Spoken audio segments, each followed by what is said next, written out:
Bentrok saat penertiban Satpol PP di Pantai Padang juga menyita perhatian dari Lembaga Bantuan Hukum Padang. Lembaga Bantuan Hukum tersebut menyoroti dugaan kekerasan yang dilakukan Satpol PP terhadap pedagang dan warga. Kamis siang sekitar 5 orang pedagang dan warga yang diduga mendapat kekerasan dari petugas Satpol PP mendatangi kantor LBH Padang. Kedatangan pedagang ini juga mendapatkan pendampingan atas dugaan kekerasan yang mereka terima saat penertiban terjadi. Salah seorang masyarakat yang diduga mendapat kekerasan pada saat penertiban menceritakan kronologis awal hingga ia mendapatkan kekerasan. Hal tersebut terjadi saat ia berinisiatif merekam bentrok. Kemudian beberapa petugas Pol PP mendatangi untuk melarang mengambil video dan menyuruhnya untuk menghapus rekaman. Karena menolak, telepon genggam miliknya secara paksa dirampas. Namun ia berusaha untuk mempertahankannya. Tidak sampai di situ, ia mengaku juga mendapatkan kekerasan. Dengan kondisi kedua lengannya dipegangi petugas, juga memiting lehernya. Menurutnya ada belasan Satpol PP yang mengamankan dirinya. Di saat itu, ia mencoba berteriak atas bantuan dari warga di sana, akhirnya ia berhasil lepas dari dekapan Pol PP.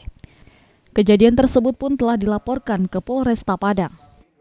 Menurut saya yang sampai hari ini masih ngilu, karena bayangkan saya sendiri melawan 15 orang kurang lebih Satpol PP di sana yang kekuatannya cukup kuat karena perempuan dan laki itu menyerang saya dan leher saya sampai hari ini masih bengkak, cuman karena nggak ada warnanya aja. Tapi kalau misalnya kawan-kawan mau pegang, saya bisa kasih tahu karena ini masih sakit sampai sekarang.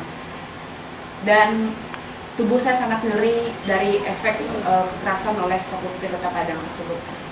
Dan saya dengan sangat sadar, saya tidak ingin membiarkan atau menormalisasikan kekerasan yang dilakukan oleh aparat Satpol PP Kota Padang,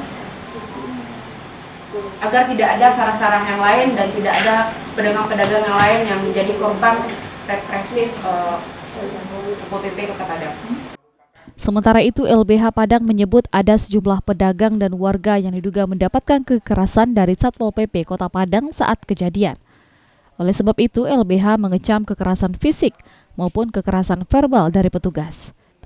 LBH menyebut aparat pemerintah seharusnya anti kekerasan yang diatur dalam pasal 27 Undang-Undang Dasar 1945. Selain itu, tindakan tersebut juga bertentangan dengan Undang-Undang Nomor 5 Tahun 1998, di mana penertiban seharusnya tidak menggunakan kekerasan apalagi sampai melanggar HAM. LBH Padang mendesak Wali Kota Padang mengedepankan dialog bukan penggusuran dan pemerintah harus memenuhi hak-hak ekonomi masyarakat.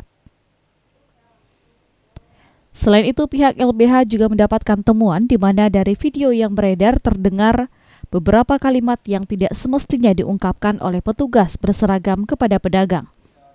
LBH Kota Padang juga akan mendampingi para korban dugaan kekerasan oleh Satpol PP. Kami sebagai pendamping melihat kasus ini, pendekatan yang dilakukan dalam penertiban ini sudah cukup tidak tepat. Karena dari beberapa melakukan penertiban, kita melihat terjadi ada gesekan dan sekarang gesekan sudah terbuka lebar. Nah, kami meminta kepada Wali Kota Padang untuk tidak melakukan penertiban dulu dan lakukan upaya dialog dengan pedagang terkait soal permasalahan ini. Saya takutnya kasus ini akan berdampak besar jika terus terjadi upaya-upaya yang mengerahkan massa dan mengerahkan pukulan dan Randy Eka Putra, Padang TV.